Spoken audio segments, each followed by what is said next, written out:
Welcome you all to the Research Spark YouTube channel. This is the fourth session of this unit second, analysis of the continuous time, signal and system. So here is the outline of this session.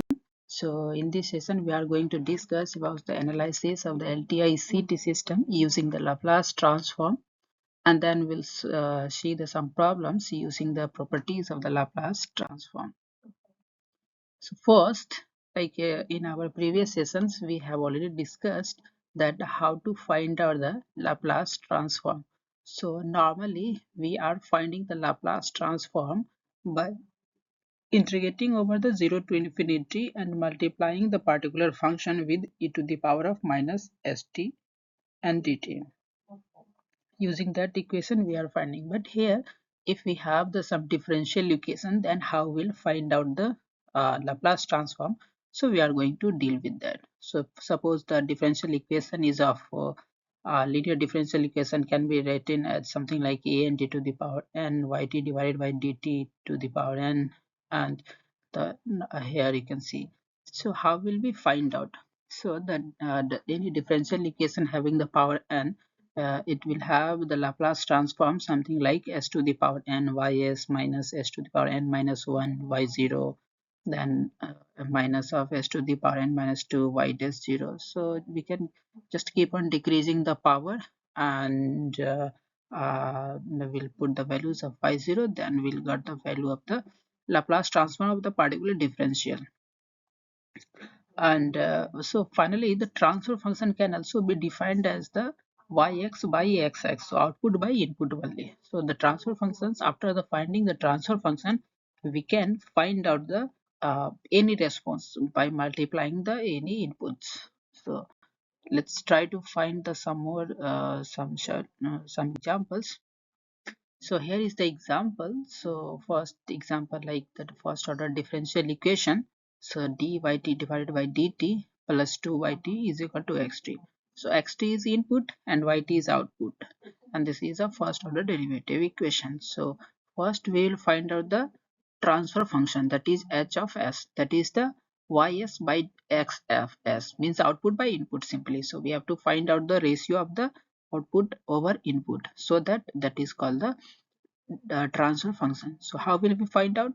So the first order differential equation, so Laplace transform will be s of ys minus y0. Y0 is constant value, so this is s of ys minus y0 plus 2ys. Simply yt will have the Laplace transform as ys, and xt will have the Laplace transform x of s.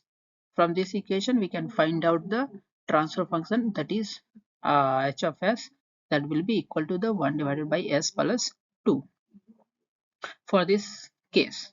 So now since we got the transfer function, so if we wanted to find out the any response, as for example a step response, then just multiply it with that. So the step response, that is ut having the Laplace transform, is equal to 1 by s. So the output, that is a step response, will be now the 1 by s into the transfer function h of s. So this is 1 by s into 1 over s by s plus 2. If something is y0, then you can add with the step response, otherwise leave it. So the finally inverse Laplace transform, that is the output in the time domain, will be calculated through the inverse Laplace of that particular ys. Now let's consider the another example of the second order differential equation. So example is given here, d square yt divided by dt square. So just check it. So the Laplace transform, again our objective is to first find out the transfer function, that is the output by input, means ys by s of x of s. So how will we find out? So d square yt, that since this is second order derivative equation, so the Laplace transform of this one will be s square ys and then plus 2 of ys and then the constant term. On the second one, that is 3yt divided by dt, will have the 3s ys and then the constant term, that is the y0, and then the lastly yt have the simply ys, that is 2ys, and xt have the x of s. So now find out that is ys by x of s, that is x h of s, that is transfer function. So that can be found by 1 divided by s square plus 3s plus 2. Now, in order to find out the step response, again, is the step function have the Laplace transform is equal to 1 by s. So multiply it both hs into 1 by s, and you will get the ys that is in the frequency domain. So now, if you wanted to convert back in the time domain, use the partial fraction method and get the values of a and b, and then find out the y of t. So finally, the y of t can be written as I to the power minus t minus of e to the power minus 2t using the inverse Laplace technique by partial fraction method. So here is the Laplace transform some properties: linearity property, time shifting properties. This one is important one. How will you shift? Like if you are shifting in the time domain, then in the frequency domain, what will be effect? So it will multiply by exponential of minus t and s, and fs will be the simply the Laplace transform of f of t. Similarly, frequency shifting, like if you are shifting in the frequency, then multiplying the time domain by exponential of a to the power t. Then differentiation in time domain, then you can see that this is s of s minus f0, and similarly you can check the others properties. So based on the some properties, let's see the some examples. First, linearity properties. This is simply telling that the a1xt plus a2bxt, so that will be the simply if you are taking the Laplace transform, the individually, after that you can edit. So just you can divide it into the two parts and take the Laplace transform individually and then combine together. So this is a simple process that you can use, that is the for in order to have the linearity property. Time shifting property, like if you are shifting in the time domain, then in the s domain, simply you are going to multiply by e to the power minus s, the time into s. So you can use, as for example, ft is t minus 2, u of t minus 2. So since ut have the Laplace transform is since ut has 1 by s, and t, that is the t have the Laplace transform of 1 by s square, because t raised to the power n, the Laplace transform will be the n factorial divided by s to the power n plus 1. Using that formula, you can find out the Laplace transform of t to the power 1 is 1 by s square.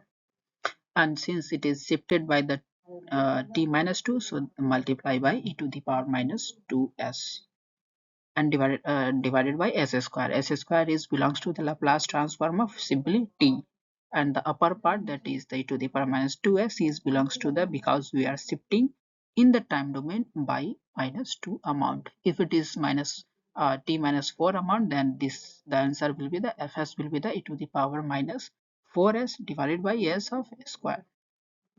Also, if this is instead of the t minus 2, if it is t minus 2 s is t minus 2 a whole square, then answer will be the 3 factorial, and the n means, actually, if it is 2 square, then 2 factorial divided by s to the power n plus 1 means the 2 divided by s to the power 3.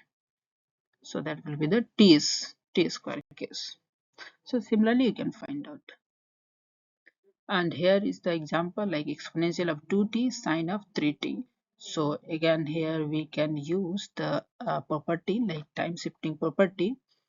So frequency shifting property. So using the the first, you can find out the Laplace transform of f of t, that is sine of 3t, that will be the 3 divided by s square plus a square, that is 9 omega square here. And then you can shift by the minus of a, because you are multiplying in the time domain by exponential of 2t. So a will be the 2, so you can shift it and you will get the answer something like 3 divided by s minus 2 whole square plus 9. So this is very simple to find out the Laplace transform using the Laplace transform properties. Similarly, you can check it here. Here Laplace transform you can find out of t to the power 3t cos of 2t. So how will you find out? First, you can use the differential properties here again, and the Laplace transform of this one can be written as 1 by minus d by ds of s minus a divided by s minus a whole square plus b square.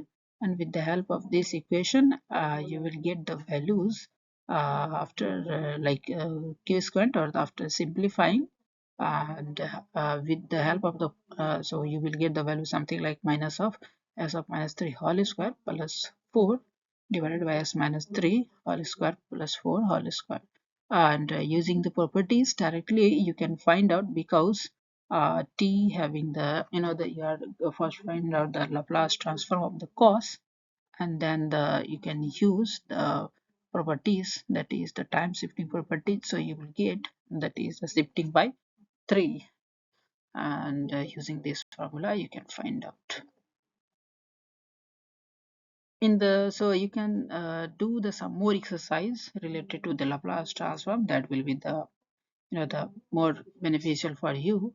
So since the, because of the time limitation, now we are moving to the third unit. So in the next session we will see the analysis of the discrete time signal and system. Thank you for listening. If you have any doubt, please drop your comments. Thank you.